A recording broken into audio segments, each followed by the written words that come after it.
My case started when I applied for loan modifications with JP Morgan Chase. They put me on trial payments. I made 3 trial payments. I hadn't heard anything back, so I submitted my 4th trial payment. Then I noticed that the money went back in my account. So I called them and I told them, what happened? You guys returned my money. And they said they had denied my modification application and that they weren't accepting any more payments.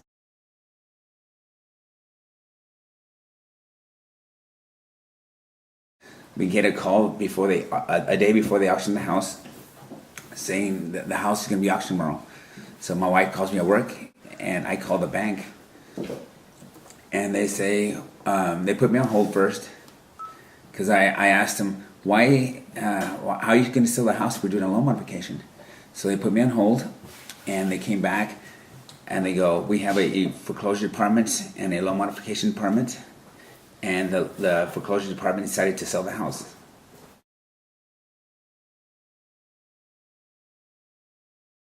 A lot of the members that were coming to ACE were having foreclosure problems. So ACE decided to form the Home Defenders League. So it's a separate chapter within ACE. And it's basically a group of homeowners who have come together to fight as a group, to fight the banks together for loan modifications, especially lowering the principal on their loans, and doing direct actions at the banks to bring attention to the foreclosure crisis that is in California, which is one of the heaviest hit states in the United States as far as foreclosures are concerned.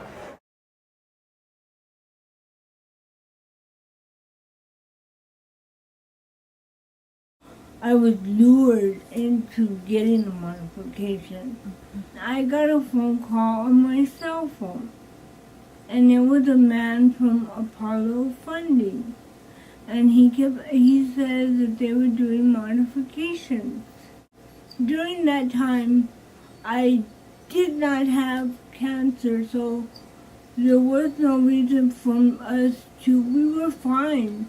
We were making our house payments. There wasn't any reason for me to get anything, to refinance or anything, any kind of modification. When I got out of the hospital, my mom told me that a lady came to the door, and she said that our house was going to be auctioned that weekend, and that if I wanted to save it, I had to go over there. And I said,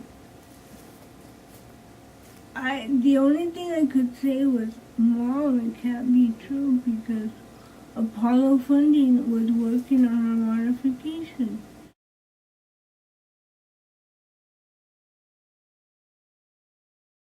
After I got through the eviction, they came to the house, the sheriffs, and they saw that I didn't have any hair, and that I was sick, and I was laying on the bed.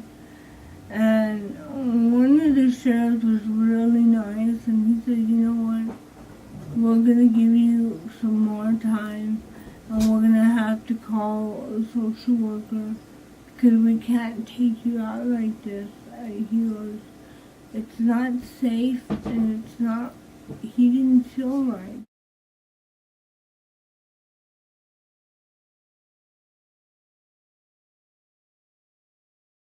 I think really what we're up against is actually that image of the irresponsible homeowner, which is a myth.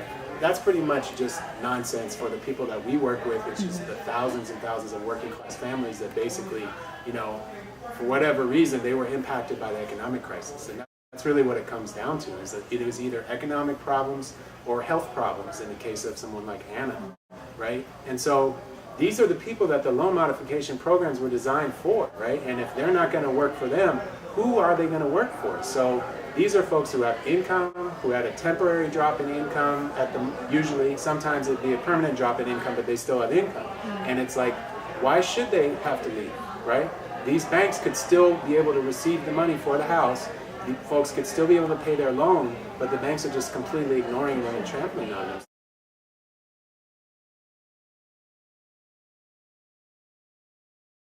Once we found out that a lot of people were going through it and that the banks were at fault for most of this stuff, where they were setting people up and eventually taking their houses away. We decided to speak out, and like since we've done that, a lot of people have showed up, and like we have a lot of support.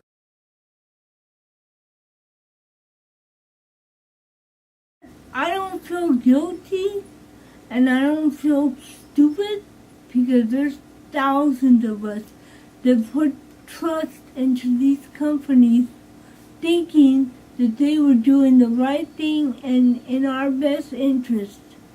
That's why I don't feel stupid today, and if somebody tells me, well, why didn't you do it? Why did you do it like that? Why did you sign the paper and that night? I would turn around and tell them, well, why did all those other thousands of people sign papers and do what they did and they're in the same boat I am? That's why I don't feel stupid today, because I think I would have went crazy if I would have been the only one, but I know I'm not alone in this. The 99% have sacrificed. Now it's time for the 1% to sacrifice, which is not a sacrifice to them. They're going to always be all right.